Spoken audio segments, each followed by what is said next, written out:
Hello বন্ধুরা, আমার নাম তানহা ইসলাম তিথি। আমি বাংলাদেশের একজন মেয়ে। আজকে আমি তোমাদেরকে এমন একটি গল্প বলব যেখানে একটা সুন্দরী মেয়েকে পুলিশ এক মিথ্যা মামলায় ফাঁসিয়ে দেয় এবং মেয়েটিকে পুলিশ ধরে নিয়ে যায়। থানায় নিয়ে মেয়েটিকে অনেক জিজ্ঞাসাবাদ করে মেয়েটি খুব সুন্দরী এবং সুদর্শনা ছিল। মেয়েটি বারবার বলল, স্যার আমি কোনো অপরাধ করিনি, প্লিজ স্যার আমাকে ছেড়ে দিন, আমি নির্দোষ। তারপরেও পুলিশ মেয়েটির কথা বিশ্বাস করে নাই। এক পর্যায়ে পুলিশ মেয়েটিকে বলল, এই মেয়ে তোমাকে ছেড়ে দিতে পারি, তবে একটি শর্ত আছে। তখন মেয়েটি বলল, কি শর্ত স্যার? তখন পুলিশ বলল, তুমি যদি একটি কাজ করতে পারো তাহলে তোমাকে ছেড়ে দেব। তারপর পুলিশ মেয়েটিকে এমন এক কাজের কথা বলল যা শুনে মেয়েটির চোখ কপালে উঠে গেল। কারণ পুলিশ মেয়েটিকে বন্ধুরা বাকিটা গল্পেই বলছি। আশা করি বন্ধুরা তোমরা আমার পুরো গল্পটি খুব মনোযোগ সহকারে শুনবে, নিশ্চয়ই অনেক মজা পাবে। তাহলে চল বন্ধুরা আর কথা না বাড়িয়ে মূল গল্পে যাওয়া যাক। বন্ধুরা, তানিফা ইসলাম জুই সে বাংলাদেশের একটি মধ্যবিত্ত পরিবারের একমাত্র মেয়ে, যার কাঁধে পুরো পরিবারের দায়িত্ব। তার বাবা মা বৃদ্ধ, অসুস্থ, আর তানিফাই তাদের একমাত্র আয়ের উৎস। ঢাকার একটি গার্মেন্টস ফ্যাক্টরিতে কাজ করে সে সংসার চালা।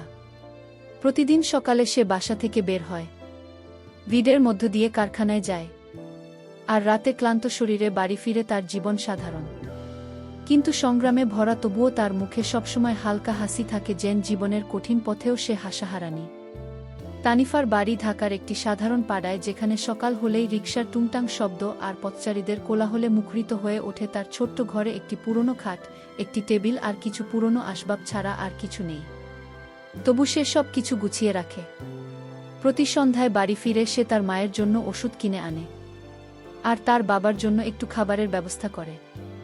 এভাবেই চলছিল তানিফার জীবন। একদিন সন্ধ্যায় কাজ শেষে তানিফা বাসার পথে হাঁটছে। রাস্তার পাশে একটি অন্ধকার গলির মুখে তার চোখ পড়ে একটি চকচকে জিনিসের উপর। কৌতূহলী হয়ে সে কাছে যায়, দেখে একটি দামি মোবাইল ফোন মাটিতে পড়ে আছে। ফোনটি দেখতে এতটাই নতুন যে মনে হচ্ছে কেউ সবে ফেলে গেছে। তানিফার মনের মধ্যে দ্বিধা বেজাগে, সে কখনো এত দামি জিনিস হাতে নেয়নি। কিন্তু কৌতূহল আর প্রয়োজনের তাড়নায় সে ফোনটি কুড়িয়ে নেয়া। বাড়ি ফিরে তানিফা ফোনটি হাতে নিয়ে ঘুরিয়ে ফিরিয়ে দেখে ফোনটি চালু করার চেষ্টা করে, কিন্তু তাতে কোনো সিম নেই। তার মনে প্রশ্ন জাগে, এটা কার ফোন? কেন এটা রাস্তায় পড়েছিল? সে ঠিক করে ফোনটি থানা জমা দেবে, কিন্তু তারপরই তার মনে একটি চিন্তা আসে। তার পুরনো ফোনটি অনেকদিন ধরে নষ্ট, আর নতুন ফোন কেনার টাকা তার নেই। একটু দ্বিধার পর সে ঠিক করে ফোনটি নিজের কাছে রাখবে। তানিফা তার পুরনো সিমটি ফোনটিতে ঢুকিয়ে চালু করে। ফোনটি দারুণভাবে কাজ করে, আর তানিফার মনে একটি অদ্ভুত আনন্দ জাগে। সেভাবে হয়তো এই ফোনটার জীবনে একটু স্বস্তি আনবে। পরের কয়েকদিন তানিফার জীবন স্বাভাবিকভাবে চলে। সে ফোনটি ব্যবহার করে তার বন্ধু সবিতার সঙ্গে কথা বলে। সবিতা তানিফার কাছের বন্ধু, যে গার্মেন্টস তার সঙ্গে কাজ করে। ফোনটি দেখে সবিতা অবাক হয়। সে তানিফাকে বলে, এত দামি ফোন তুই পেলি কোথায়? এটা তো কোনো সাধারণ মানুষের ফোন মনে হচ্ছে না। তানিফা হেসে বলে, রাস্তায় পেয়েছি, হয়তো কারো ভুলে পড়ে গেছে। সবিতা তাকে সাবধান করে, কিন্তু তানিফা তার কথা হালকা ভাবে নিয়ে। তানিফার জীবন ফোনটি পাওয়ার পর থেকে স্বাভাবিকভাবে চলছিল। প্রতিদিন সকালে সে গার্মেন্টসে যায় কাজ করে, আর রাতে বাড়ি ফিরে তার বাবা মাকে সময় দেয়া। নতুন ফোনটি তার জীবনে একটু আনন্দ যোগ করেছে। সে তার বন্ধু সবিতার সঙ্গে মাঝে মধ্যে ছবি তোলে, হাসি ঠাট্টা করে, কিন্তু তার মনের কোনো একটা অস্থিরতা কাজ করছে। ফোনটির মালিককে এই প্রশ্নটা তাকে মাঝে মধ্যে ভাবায়, তবু সে চিন্তাটাকে দূরে সরিয়ে রাখে। এক সন্ধ্যায় তানিফা বাসার কাছাকাছি এসে দেখে রাস্তায় কয়েকজন লোক জটলা করছে। তারা ফিসফিস করে কি যেন আলোচনা করছে। তানিফা কাছে গেলে তাদের কথা থেমে যায়। একজন প্রতিবেশী রহিম চাচা তাকে দেখে বলেন, তানিফা তুই সাবধানে থাকিস, আজকাল পাড়ায় অদ্ভুত কিছু ঘটনা ঘটছে।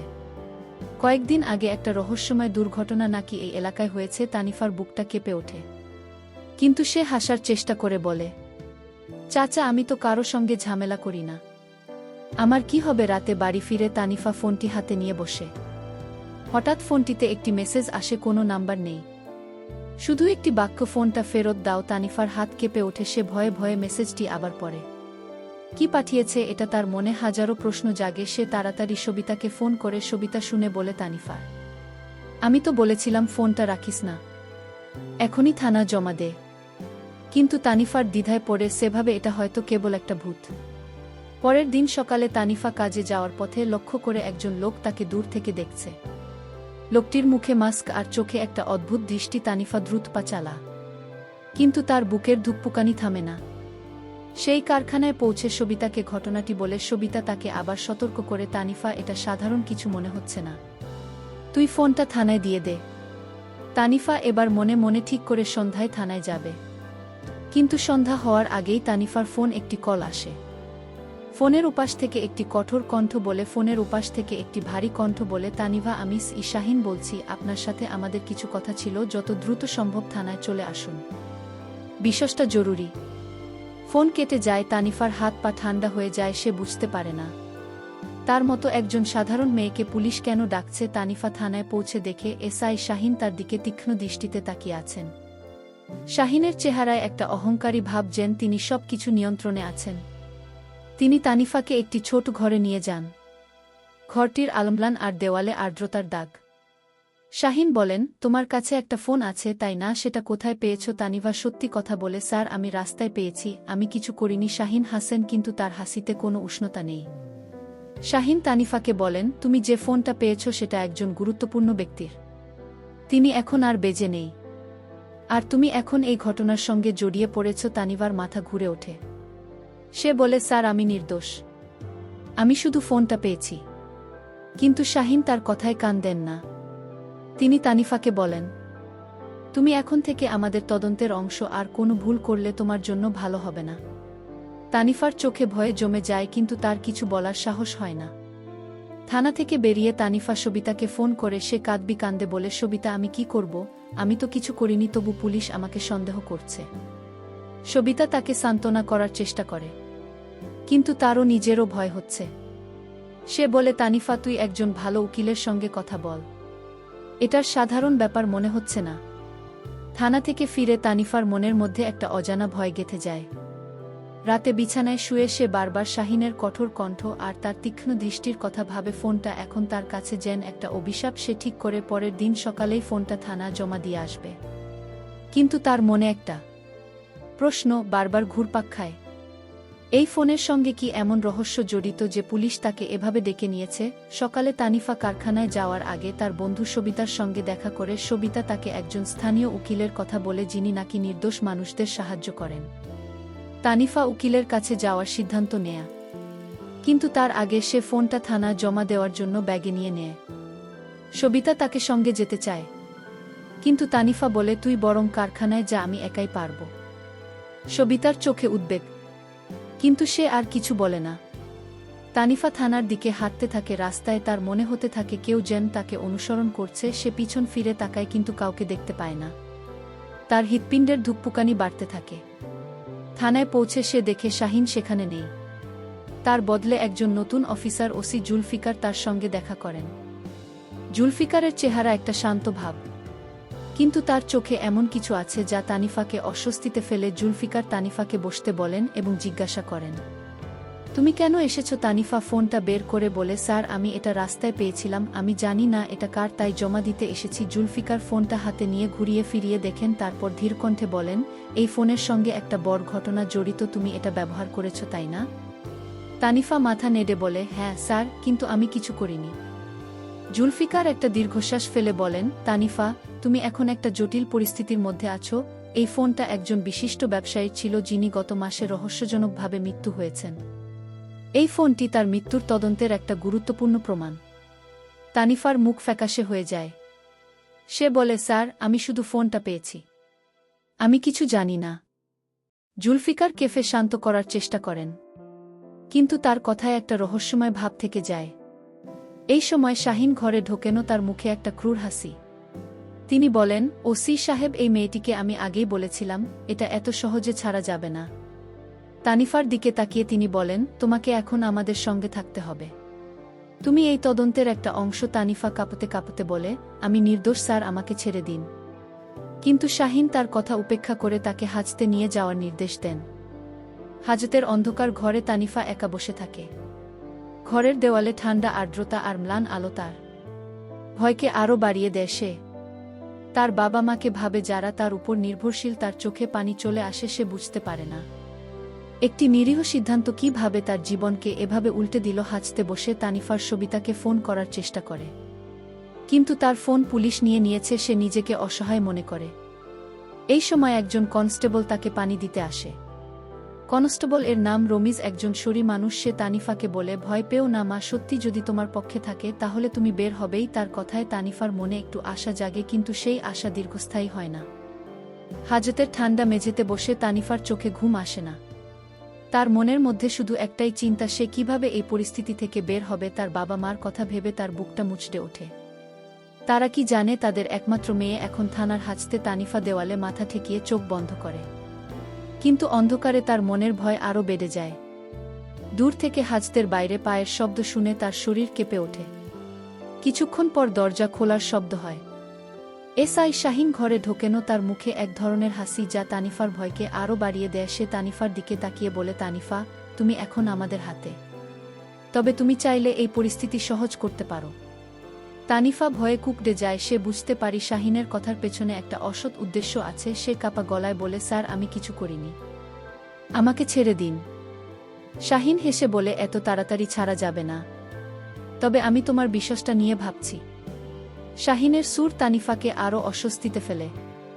সে তার দিকে এগিয়ে আসে, কিন্তু তখনই বাইরে থেকে আরেকজনের পায়ের শব্দ শোনা যায়। শাহিন থমকে যায়। ওসি জুলফিকার ঘরে ঢোকেন।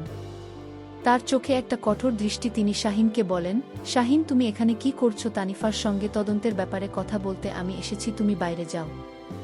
শাহিন মুখ বাঁকিয়ে চলে যায়। সন্তুদের চোখে একটা ক্ষোভের ছায়া থেকে যায়। জুলফিকার তানিফার দিকে তাকিয়ে বলেন, তানিফা, আমি জানি তুমি নির্দোষ হতে পারো, কিন্তু এই ফোনের সঙ্গে যে মৃত্যুর ঘটনা জড়িত সেটা খুবই জটিল। আমরা তদন্ত করছি, তুমি আমাদের সঙ্গে সহযোগিতা করলে হয়তো তুমি তাড়াতাড়ি মুক্তি পেতে পারো। তানিফার মনে একটু আশা জাগে, কিন্তু জুলফিকারের শান্ত কণ্ঠের পেছনে একটা রহস্যময় ভাব তাকে সন্দেহের মধ্যে ফেলে। সে বলে, স্যার, আমি সব সত্যি বলেছি, আমি শুধু ফোনটা পেয়েছি। জুলফিকার মাথা নেড়ে বলেন, আমি তোমার কথা বিশ্বাস করতে চাই, কিন্তু তুমি যে ফোনটা ব্যবহার করেছ তাতে কিছু তথ্য পাওয়া গেছে যা তোমাকে এই মামলার সঙ্গে জড়িয়ে ফেলছে। তানিফা অবাক হয়ে বলে, কি তথ্য স্যার? জুলফিকার উত্তর না দিয়ে বলেন, এখন তুমি এখানে থাকবে, আমরা তদন্ত চালিয়ে যাব। তানিফার মনে হাজারো প্রশ্ন জাগে, কিন্তু তার কোনো উত্তর মেলে না। জুলফিকার চলে যান আর তানিফা আবার অন্ধকার হাজতে একা থেকে যায়। ইতিমধ্যে তানিফার বন্ধু সবিতা তার খোঁজে উদ্বিগ্ন হয়ে পড়ে। সে তানিফার বাড়িতে যায় এবং তার বাবা মাকে সব বলে। তানিফার মা কাঁদতে শুরু করেন, আর তার বাবা বলেন, আমার মেয়ে কখনো অন্যায় করতে পারে না, আমরা থানায় যাব। সবিতা তাদের শান্ত করার চেষ্টা করে, কিন্তু তার নিজেরও ভয় হচ্ছে। সে একজন স্থানীয় সাংবাদিক আনবীরের কাছে যায়, যিনি এলাকায় ন্যায়ের জন্য লড়াই করেন। আনবীর তানিফার গল্প শুনে বলেন, এটা সাধারণ মামলা মনে হচ্ছে না, আমি খোঁজ নেব। আনবীর থানায় গিয়ে জুলফিকারের সঙ্গে দেখা করেন। তিনি তানিফার মুক্তির জন্য অনুরোধ করেন, কিন্তু জুলফিকার বলেন, এটা একটা গুরুতর মামলা, আমরা তদন্ত শেষ না হওয়া পর্যন্ত তাকে ছেড়ে দিতে পারি না। আনবীরের মনে সন্দেহ জাগে। তিনি বুঝতে পারেন এই মামলার পেছনে আরও কিছু লুকিয়ে আছে। তিনি সবিতাকে বলেন, আমি এই ফোনের মালিক সম্পর্কে খোঁজ নেব, তুমি তানিফার বাবা মাকে সান্ত্বনা দাও। হাজতে ফিরে তানিফা একটা বসে ভাবে, তার জীবন কিভাবে এত দ্রুত বদলে গেল। তার নির্দোষিতা প্রমাণের কোনো উপায় তার কাছে নেই। সে তার বাবা মার কথা ভেবে কাঁদে। হাজতের ঠান্ডা অন্ধকারে তানিফার দিনগুলো যেন একটা দুঃস্বপ্নের মতো কাটছে। প্রতি মুহূর্তে তার মনে ভয় আর অনিশ্চয়তা জমা হচ্ছে। তার বাবা মার কথা ভেবে তার বুকটা হু হু করে ওঠে। সে জানে না তারা কিভাবে এই সময় পার করছে। হাজতের দেওয়ালে মাথা ঠেকিয়ে সে নিজেকে প্রশ্ন করে, আমার কি ভুল ছিল? শুধু একটা ফোন কুড়িয়ে পাওয়ার জন্য এত বড় শাস্তি? তার চোখ দিয়ে নীরব অশ্রু গড়িয়ে পড়ে। এক রাতে হাজতের দরজা খোলা শব্দে তানিফা চমকে ওঠে। শাহিন আবার তার সামনে দাঁড়িয়ে, তার চোখে একটা অস্বাভাবিক উত্তেজনা। সে ধীর কণ্ঠে বলে, তানিফা, তুমি এখনো বুঝতে পারছো না, তাই না? তুমি যদি আমার কথা মানো তাহলে এই হাজত থেকে বের হতে পারো। তানিফা ভয়ে কুঁকড়ে যায়। তার মনে শাহিনের উদ্দেশ্য স্পষ্ট হয়, কিন্তু সে কিছু বলার সাহস পায় না। সে শুধু বলে, স্যার, আমি নির্দোষ, আমাকে ছেড়ে দিন। শাহিন কাছে এগিয়ে আসতে যায়, কিন্তু তখনই বাইরে থেকে একটা শব্দ হয়। কনস্টেবল রমিজ দ্রুত ঘরে ঢুকে বলেন, স্যার, ওসি সাহেব আপনাকে ডাকছেন। শাহিন বিরক্ত মুখে চলে যান, কিন্তু তানিফার দিকে তাকিয়ে বলে যান, এটা শেষ হলো না। তানিফার শরীর কাঁপতে থাকে। রমিজ তাকে বলেন, মা তুমি শক্ত থাকো, আমি ওকি সাহেবের সঙ্গে কথা বলে দেখব। তানিফা মাথা নেড়ে কৃতজ্ঞতা প্রকাশ করে, কিন্তু তার ভয় কমে না। ইতিমধ্যে সবিতা আর আনভির তানিফার নির্দোষতা প্রমাণের জন্য কাজ শুরু করে। আনভিল তার সাংবাদিক পরিচিতিদের মাধ্যমে ফোনের মালিক সম্পর্কে খোঁজ নিতে থাকে। সে জানতে পারে ফোনটি ছিল একজন ধনী ব্যবসায়ী ফরিদ সাহেবের, যিনি গত মাসে রহস্যজনকভাবে মৃত্যু হয়েছেন। আনভিলের মনে সন্দেহ জাগে যে এই মৃত্যুর পেছনে বড় কোনো ষড়যন্ত্র আছে। সেই সবিতাকে বলে, এই মামলায় পুলিশের ভূমিকা পরিষ্কার নয়, আমাদের আরও গভীরে যেতে হবে। সবিতা তানিফার বাবা মাকে নিয়ে থানায় যায়, তারা জুলফিকারের সঙ্গে দেখা করতে চায়, কিন্তু শাহিন তাদের বাধা দেয়। সে বলে, তানিফা এখন তদন্তের অংশ, তোমরা এখানে এসে ঝামেলা করো না। তানিফার মা কাঁদতে কাঁদতে বলেন, আমার মেয়ে কিছু করেনি, তাকে ছেড়ে দিন। শাহিন কঠোর কণ্ঠে বলে, এখান থেকে চলে যাও, নইলে তোমাদেরও ঝামেলায় পড়তে হবে। সবিতা তানিফার মাকে শান্ত করার চেষ্টা করে, কিন্তু তার মনেও ভেঙে পড়ে। থানার বাইরের সবিতা আনভিরের সঙ্গে দেখা করে। আনভির বলেন, আমি একটা সূত্র পেয়েছি, ফরিদ সাহেবের মৃত্যুর পেছনে কিছু প্রভাবশালী মানুষ জড়িত থাকতে পারে। তানিফার হাতে ফোনটা যাওয়াটা তাদের জন্য সমস্যা হয়ে দাঁড়িয়েছে। সবিতা উদ্বিগ্ন হয়ে বলে, তাহলে তানিফা কি আরও বিপদে পড়বে? আনভির মাথা নেড়ে বলে, আমাদের তাড়াতাড়ি কিছু করতে হবে, আমি একজন উকিলের সঙ্গে কথা বলবো। হাজতে ফিরে তানিফা একা বসে থাকে, তার মনে হাজারো চিন্তা ঘুরপাক খাচ্ছে। সে বুঝতে পারে শাহিনের উদ্দেশ্য শুধু তদন্ত নয়, তার মনে ভয় আর অসহায়তা জমা হচ্ছে। তবুও সে নিজেকে শক্ত করার চেষ্টা করে। সে ভাবে, যদি সে সত্যের পক্ষে থাকে, তাহলে হয়তো কোনো একদিন এই অন্ধকার থেকে বেরোতে পারবে। রাত গভীর হলে তানিফা হঠাৎ একটা অদ্ভুত শব্দ শুনে, যেন কেউ হাজতের বাইরে ফিসফিস করছে। সে কান পাতে, কিন্তু কিছু বুঝতে পারে না। তার মনে একটা অজানা ভয় জাগে। হাজতের অন্ধকারে তানিফার মন যেন একটা কালো পর্দায় ঢাকা পড়ে গেছে।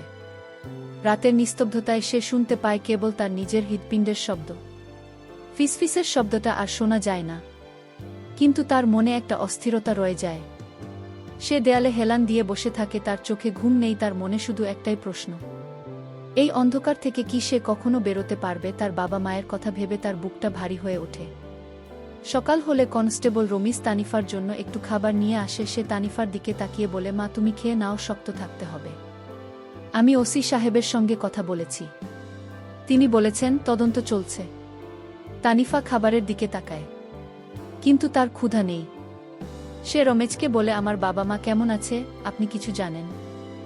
রমেজ মাথা নিচু করে বলে, তোমার বন্ধু সবিতা তাদের দেখাশোনা করছে, তুমি চিন্তা করো না। তানিভার মনে একটু সান্ত্বনা আসে, কিন্তু তার ভয় কমে না। ইতিমধ্যে আনভির তার তদন্তে আরও গভীরে যায়। সে জানতে পারে যে ফরিদ সাহেবের মৃত্যুর সঙ্গে কিছু প্রভাবশালী ব্যক্তি জড়িত থাকতে পারে। ফোনটিতে এমন কিছু তথ্য ছিল যা তাদের অপরাধ গোপন রাখার জন্য গুরুত্বপূর্ণ। আনভির একজন পুরনো পুলিশ অফিসারের সঙ্গে যোগাযোগ করে, যিনি এখন অবসরে আছেন। সেই অফিসার নাম আজিজ সাহেব। তাকে বলেন, এই মামলায় শাহিনের ভূমিকা সন্দেহজনক, ওর পেছনে আরও কেউ আছে, তুমি সাবধানে কাজ করো। সবিতা তানিফার বাবা মাকে নিয়ে তাদের ছোট্ট বাসায় থাকে। তানিফার মা প্রতি মুহূর্তে কাঁদেন, আর তার বাবা নিঃশব্দে বসে থাকেনও। সবিতা তাদের সান্ত্বনা দেওয়ার চেষ্টা করে, কিন্তু তার নিজেরও মন ভেঙে পড়ছে। সে আনভিরের কাছে ফোন করে বলে, আমাদের তাড়াতাড়ি কিছু করতে হবে। তানিফা হাজতে কতদিন থাকবে? আনভির বলে, আমি একজন উকিলের সঙ্গে কথা বলেছি, তিনি তানিফার জন্য জামিনের আবেদন করবেন, কিন্তু এই মামলা সহজ নয়। থানায় ফিরে তানিভাকে আবার জিজ্ঞাসাবাদের জন্য ডাকা হয়। এবার শাহিন এবং জুলফিকার দুজনেই উপস্থিত। শাহিন তানিফার দিকে তাকিয়ে বলে, তুমি এখনো সত্যি বলছো না? ফোনটা তুমি কোথায় পেয়েছো আর কি জানো সব বলো। তানিভা কাঁপতে কাঁপতে বলে, স্যার আমি সত্যি বলছি, আমি ফোনটা রাস্তায় পেয়েছি, আমি কিছু জানি না। জুলফিকার শান্ত কণ্ঠে বলেন, তানিফা তুমি যদি সহযোগিতা না করো তাহলে আমাদের বাধ্য হয়ে কঠোর পদক্ষেপ নিতে হবে। তানিফার চোখে পানি চলে আসে। সে বলে, আমার বাবা মা আমার উপর নির্ভরশীল, আমি তাদের ফেলে যেতে পারি না, দয়া করে আমাকে ছেড়ে দিন। শাহিন হেসে বলে, তোমার পরিবারের কথা ভেবেই বলছি, অযথা ঝামেলা না বাড়িয়ে যা সত্যি তা বলে দাও। তার কথার সুরে একটা অশুভ ইঙ্গিত। তানিফা ভয়ে কুঁকড়ে যায়। জুলফিকার তাকে হাজতে ফিরিয়ে নিয়ে যাওয়ার নির্দেশ দেন, কিন্তু তার চোখে একটা রহস্যময় ভাব থেকে যায়। রাতে হাজতে তানিফা একা বসে থাকে। হঠাৎ সে আবার সেই ফিসফিসের শব্দ শুনে। এবার শব্দটা যেন আরও কাছে, তার মনে হচ্ছে কেউ যেন তার নাম ধরে ডাকছে। সে ভয়ে চারপাশে তাকায় কিন্তু কাউকে দেখতে পায় না। তার হৃৎপিণ্ড দ্রুত লাফায়। হাজতের অন্ধকারে তানিফার মন যেন একটা ভাঙা আয়নার মতো ছিন্ন ভিন্ন। ফিসফিসের শব্দটা তার কানে বারবার বাজছে, কিন্তু সে বুঝতে পারছে না এটা তার মনের ভুল নাকি সত্যি। রাতের নিস্তব্ধতায় তার ভয় আরও গাঢ় হয়। সে দেওয়ালে হেলান দিয়ে বসে থাকে, তার চোখে অশ্রু জমা। তার মনে হচ্ছে এই অন্ধকার ঘরই এখন তার জীবনের একমাত্র বাস্তবতা। সে তার বাবা মার কথা ভাবে আর নিজেকে অসহায় মনে করে। সকালে কনস্টেবল রুমিস তানিফার জন্য পানি নিয়ে আসে। তার মুখে একটা উদ্বিগ্ন ভাব। সে ধীরে ধীরে বলে, তানিফা, আমি শুনেছি তোমার বন্ধু সবিতা আর একজন সাংবাদিক তোমার জন্য চেষ্টা করছে। তুমি আরেকটু ধৈর্য ধরো। তানিফা মাথা নেড়ে বলে, আমি কতদিন এভাবে থাকতে পারব ভাইজা? আমার বাবা মা কিভাবে আছে? রোমেজ কিছু বলতে গিয়েও থেমে যায়। তার চোখে একটা অসহায়তা ঝরে পড়ে। ইতিমধ্যে আনভীর তার তদন্তে আরও গভীরে যায়। সে জানতে পারে যে ফরিদ সাহেবের মৃত্যুর পেছনে একটি বড় অপরাধী চক্র জড়িত। ফোনটিতে এমন কিছু তথ্য ছিল যা তাদের অপরাধের প্রমাণ লুকানোর জন্য গুরুত্বপূর্ণ। আনভীর একটি পুরনো পুলিশ ফাইল থেকে জানতে পারে যে শাহিনের অতীতে এমন কিছু ঘটনায় জড়িত থাকার অভিযোগ ছিল যেখানে সে প্রভাবশালীদের সঙ্গে হাত মিলিয়েছিল। আনভীর সবিতাকে বলে, আমাদের শাহিনের উপর নজর রাখতে হবে। সেই মামলার মূল চাবিকাঠি। সবিতা তানিফার বাবা মার কাছে ফিরে যায়। তানিফার মা এখন শয্যাশায়ী। তার বাবা নিঃশব্দে বসে থাকেন, তার চোখে একটা শূন্যতা। সবিতা তাদের বলে, আমি আর আনভীর ভাই তানিফাকে বাঁচানোর জন্য সব করছি। আপনারা শক্ত থাকুন। তানিফার মা কাঁদতে কাঁদতে বলেন, আমার মেয়ে কেন এই কষ্ট পাচ্ছে? সে তো কারো ক্ষতি করেনি। সবিতার চোখেও পানি চলে আসে, কিন্তু সে নিজেকে শক্ত করে। থানায় ফিরে তানিফাকে আবার জিজ্ঞাসাবাদের জন্য ডাকা হয়। এবার শাহিন একা ঘাড়ে, তার চোখে একটা অশুভ দীপ্তি। সে তানিফার দিকে তাকিয়ে বলে, তানিফা, তুমি এখনো বুঝতে পারছো না? তুমি যদি আমার কথা শোনো তাহলে সব ঠিক হয়ে যাবে। তানিফা ভয়ে কুঁকড়ে যায়। সে বলে, স্যার, আমি কিছু জানি না, আমাকে ছেড়ে দিন। শাহিন হেসে বলে, তুমি যতই নির্দোষ হও, এই ফোন তোমাকে ফেঁসিয়েছে। এখন আমি তোমার একমাত্র উপায়। এই সময় দরজায় একটা শব্দ হয়। জুলফিকার ঘরে ঢোকেন, তার মুখে একটা কঠোর ভাব। তিনি শাহিনকে বলেন, শাহিন, তুমি আবার কি করছো? তানিফার সঙ্গে তদন্তের বাইরে কোনো কথা বলার দরকার নেই। শাহিন রেগে গিয়ে বলে, স্যার, আমি শুধু তাকে বোঝাচ্ছি। জুলফিকার তাকে বেরিয়ে যেতে বলেন। তানিফার দিকে তাকিয়ে তিনি বলেন, তুমি ভয় পেও না, আমি তদন্তটা নিজে দেখছি। কিন্তু তার কথায় তানিফার মনে কোনো সান্ত্বনা আসে না। রাতে হাজতে ফিরে তানিফা একা বসে থাকে। হঠাৎ সে আবার সেই ফিসফিসের শব্দ শুনে। এবার শব্দটা আরও স্পষ্ট, যেন কেউ বলছে, তানিফা, আমি তোমার কাছে আসছি। তার শরীরে কাঁটা দিয়ে ওঠে। সে চারপাশে তাকায় কিন্তু কাউকে দেখতে পায় না। তার মনে হচ্ছে এই শব্দ যেন তার মাথার ভেতর থেকে আসছে। হাজতের অন্ধকারে তানিফার মন ভেঙে পড়েছে। ফিসফিসের শব্দটা এখন তার কাছে যেন একটা অভিশাপ। প্রতি রাতে সে সেই শব্দ শুনে যেন কেউ তাকে ডাকছে। তার শরীর ক্লান্ত, মন ভয়ে জড়িয়ে গেছে। সে দেওয়ালে হেলান দিয়ে বসে থাকে, তার চোখে শুধু অশ্রু আর অসহায়তা। সে ভাবে তার জীবন কি এভাবেই শেষ হয়ে যাবে? তার বাবা মার কথা মনে পড়লে তার বুকটা ফেটে যায়। এক সকালে কনস্টেবল রমিস তানিফার কাছে আসে, তার মুখে একটা গভীর উদ্বেগ। সে ধীরে বলে, তানিফা, আমি শুনেছি তোমার বন্ধু আর সাংবাদিক আনভীর কিছু প্রমাণ জোগাড় করেছে। তারা তোমার জন্য লড়ছে। তুমি আরেকটু ধৈর্য ধরো। তানিফা ম্লান হেসে বলে, ভাইজা, আমার আর কত ধৈর্য আছে? আমার বাবা মা কি আমাকে ছাড়া বাঁচবে? রমিস কিছু বলতে গিয়েও চুপ করে যায়। ইতিমধ্যে আনভীর তার তদন্তে একটা বড় সূত্র পায়। সে জানতে পারে যে ফরিদ সাহেবের ফোনে এমন কিছু বার্তা ছিল যে একটি অপরাধী চক্রের সঙ্গে শাহিনের যোগাযোগের প্রমাণ দেয়। আনভীর সেই বার্তাগুলোর একটি কপি সংগ্রহ করে এবং উকিলের কাছে নিয়ে যায়। উকিল বলেন, এই প্রমাণ দিয়ে আমরা তানিফার জামিনের জন্য আবেদন করতে পারি। কিন্তু শাহিন আর তার পেছনের লোকজন খুব শক্তিশালী। আনভীর বলে, আমি এই গল্পটা সংবাদে প্রকাশ করব। তাহলে তাদের উপর চাপ পড়বে। সবিতা তানিফার বাবা মার কাছে থাকে। তানিফার মা এখন আরও অসুস্থ। তার বাবা নিঃশব্দে বসে থাকেন, তার চোখে একটা গভীর দুঃখ। সবিতা তাদের বলে, আনভীর ভাই একটা বড় প্রমাণ পেয়েছে। আমরা তানিফাকে বাঁচাতে পারব। তানিফার মা কাঁদতে কাঁদতে বলেন, আমার মেয়ে কবে ফিরবে? সবিতার মন ভারী হয়ে যায়, কিন্তু সে তাদের আশা দেওয়ার চেষ্টা করে। থানায় ফিরে তানিফাকে আবার জিজ্ঞাসাবাদের জন্য ডাকা হয়। এবার শাহিন আর জুলফিকার দুজনেই উপস্থিত। শাহিন তানিফার দিকে তাকিয়ে বলে, তোমার শেষ সুযোগ তানিফা, আমাদের কথা শুনলে তুমি বের হতে পারো। তানিফা ভয়ে কাঁপছে, কিন্তু সে দৃঢ়কণ্ঠে বলে, আমি কিছু করিনি, আমি নির্দোষ। জুলফিকার তাকে শান্ত করার চেষ্টা করে। কিন্তু তার কথায় একটা রহস্যময়ী ভাব থেকে যায়। সে বলে, তানিফা, তুমি আমাদের সঙ্গে সহযোগিতা করো, তাহলে আমরা দেখ কি করা যায়। আনভিডের সংবাদ প্রকাশের পর শাহিন আর জুলফিকারের উপর চাপ বাড়তে থাকে। স্থানীয় সংবাদপত্রে তানিফার গল্প ছড়িয়ে পড়ে। লোকজন থানার সামনে জড়ো হয়ে তানিফার মুক্তির দাবি জানা। শাহিন রেগে যায়, কিন্তু জুলফিকার শান্ত থাকে। তিনি শাহিনকে বলেন, এখন আমাদের সাবধানে পা ফেলতে হবে। কিন্তু শাহিনের মুখে একটা অশুভ হাসি খেলে যায়। রাতে হাজতে তানিফা আবার সেই ফিসফিসের শব্দ শুনে, এবার শব্দটা আরও স্পষ্ট, যেন কেউ বলছে, তানিফা, আমি তোমার কাছে আছি। সে ভয়ে চিৎকার করে ওঠে। হাজতের বাইরে থেকে রমিজ দৌড়ে আসে। সে তানিফাকে বলে, কি হয়েছে মা? তানিফা কাঁপতে কাঁপতে বলে, আমি কারোর কণ্ঠ শুনছি, কেউ আমাকে ডাকছে। রমিজ তাকে শান্ত করার চেষ্টা করে, কিন্তু তার নিজেরও মনে একটা অজানা ভয় জাগে। হাজতের অন্ধকারে তানিফার মন যেন একটা ঝড়ের মধ্যে আটকে আছে।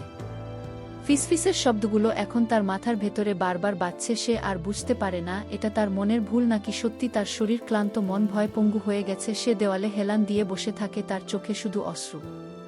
তার মনে হচ্ছে তার জীবন এখানেই শেষ হয়ে যাবে। তবু সে নিজেকে শক্ত করার চেষ্টা করে ভাবে, আমি যদি নির্দোষী তাহলে সত্যি একদিন জিতবেই। ইতিমধ্যে আনভিডের সংবাদ প্রকাশের পর থানার উপর চাপ বেড়ে যায়। স্থানীয় মানুষ তানিফার মুক্তির দাবিতে থানার সামনে বিক্ষোভ শুরু করে। আনভির একজন উকিলের সঙ্গে মিলে তানিফার জামিনের আবেদন জমা দেয়া। সে ফোনের বার্তাগুলোর প্রমাণ আদালতে পেশ করে, যেখানে শাহিনের একটি অপরাধী চক্রের সঙ্গে যোগাযোগের তথ্য ফুটে ওঠে। আদালত তানিফার জামিন মঞ্জুর করে। কিন্তু শাহিন এই খবরে ক্ষিপ্ত হয়ে ওঠে। সে জুলফিকারকে বলে, স্যার, এটা চলতে দেওয়া যায় না। এই মেয়ে আমাদের ধরিয়ে দেবে। জুলফিকার শান্ত কণ্ঠে বলেন, শাহিন, তুমি নিজেকে সামলাও, আমরা এখনও নিয়ন্ত্রণে আছি। কিন্তু তার চোখে একটা অদ্ভুত দীপ্তি খেলে যায়। আনভিরের তদন্ত থেকে জানা যায় যে জুলফিকারও এই ষড়যন্ত্রের একটি অংশ। তিনি শাহিনের সঙ্গে মিলে ফরিদ সাহেবের মৃত্যুর তথ্য গোপন করছিলেন। ফোনটি তাদের অপরাধের প্রমাণ লুকানোর একটি চাবিকাঠি ছিল, এবং তানিফার হাতে ফোনটি পৌঁছানো তাদের জন্য বিপদ হয়ে দাঁড়ায়। তানিফার জামিনের পর সবিতা তাকে হাজত থেকে বের করে আনে। তানিফা সবিতাকে জড়িয়ে ধরে কাঁদতে থাকে। সে বলে, আমি ভেবেছিলাম আমি আর কখনো বের হব না। সবিতা তাকে শান্ত করে বলে, তুই এখন নিরাপদ। আমরা শাহিন আর জুলফিকারের বিরুদ্ধে প্রমাণ জোগাড় করেছি। তানিফা তার বাবা মার কাছে ফিরে যায়, কিন্তু তার মা ততদিনে অসুস্থতার কারণে মারা গেছেন। তার বাবাও দুর্বল হয়ে পড়েছেন। তানিফার বুকটা ফেটে যায়, কিন্তু সে নিজেকে শক্ত করে। আনফিরের প্রকাশিত সংবাদ আর আদালতের চাপে শাহিন আর জুলফিকারের বিরুদ্ধে তদন্ত শুরু হয়। পুলিশের একটি উচ্চ পদস্থ দল তাদের জিজ্ঞাসাবাদ করে। তদন্তে প্রমাণিত হয় যে শাহিন ফরিদ সাহেবের মৃত্যুর সন্দেহে জড়িত ছিল এবং জুলফিকার তাকে ঢাক দিচ্ছিল। তাদের গ্রেফতার করা হয়। কিন্তু এরপরই অদ্ভুত ঘটনা শুরু হয়। শাহিন আর জুলফিকার রাতে ভয়ানক দুঃস্বপ্ন দেখতে শুরু করে। তারা দাবি করে তানিভার মায়ের ছালা তাদের তাড়া করছে। এক রাতে শাহিন আর জুলফিকার তাদের হাজত থেকে হঠাৎ নিখোঁজ হয়ে যায়। পুলিশ তাদের খোঁজে তল্লাশি চালা, কিন্তু কোনো সূত্র পায় না। স্থানীয় লোকজনের মধ্যে গুজব ছড়ায় যে তানিফার মায়ের আত্মা তাদের শাস্তি দিয়েছে। এই রহস্য কখনো উন্মোচিত হয় না এবং গল্পটি একটা খোলা প্রশ্ন রেখে শেষ হয়। পুলিশের তদন্ত কমিটির মনে একটা গভীর প্রভাব পড়ে। এটা কি সত্যিই অতিপ্রাকৃত শক্তি ছিল, নাকি শাহিন আর জুলফিকারের অপরাধবোধের কারণে তাদের এই পরিণতি হয়েছে? ভাগ্যের চক্রে পড়ে হয়তো তানিফাই কঠিন পরিস্থিতি থেকে বেঁচে যায়। গল্পের শেষে বন্ধুরা, আমি তোমাদেরকে বলতে চাই, আমাদের সমাজে এমন কিছু কর্মকর্তা আছে যারা সামান্য মোহে পড়ে অনেক অনেক অন্যায় করে ফেলে, কিন্তু তারা জানে না সকল অন্যায়েরই একটা শেষ পরিণতি আছে। তবে দর্শকদের কাছে আমার অনুরোধ, সামান্য কিছু অসৎ কর্মকর্তার জন্য পুরো সিস্টেমটাকে দায়ী করা যাবে না। কিছু কিছু কর্মকর্তা আছে তারা খুব ন্যায় নীতিবান হয়ে থাকে, তাদের কারণেই সমাজটা এখনও টিকে আছে। তবে প্রত্যেকটা কর্মকর্তারই উচিত কখনো ক্ষমতার অপব্যবহার না করা। মনে রাখবেন, সত্য এবং ন্যায়ের পথে চললে জীবনের প্রত্যেকটি মুহূর্ত শান্তিপূর্ণ মনে হয়। বন্ধুরা, গল্পটি যদি তোমাদের ভালো লাগে তাহলে লাইক, শেয়ার এবং সাবস্ক্রাইব করে পাশে থেকো। আর এতক্ষণ তোমরা ধৈর্য ধরে আমার গল্পটি শোনার জন্য তোমাদের সবাইকে অসংখ্য ধন্যবাদ।